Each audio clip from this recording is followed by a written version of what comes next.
Я знайшла хуткацёк лесвіца каля Хмелеўкі. Знайшла, па праўдзе кажучы, па гуку шумячай вады. На зваротным шляху я вам пакажу, праз якія бур'яны я да яго прадзіралася.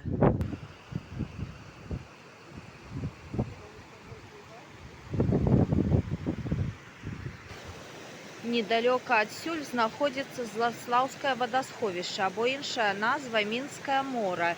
І тут плынь вады гасіцца вось гэтымі лесвічнымі прыступкамі. Я спусцілася амаль уніз, тут вялікі перапад вышыні вады. І таму, каб плынь не шугала моцная, вось гасіцца такімі прыступкамі. Праз той масток я перайшла. Вось такі шлях да вадасцёкаў. Цяжкі.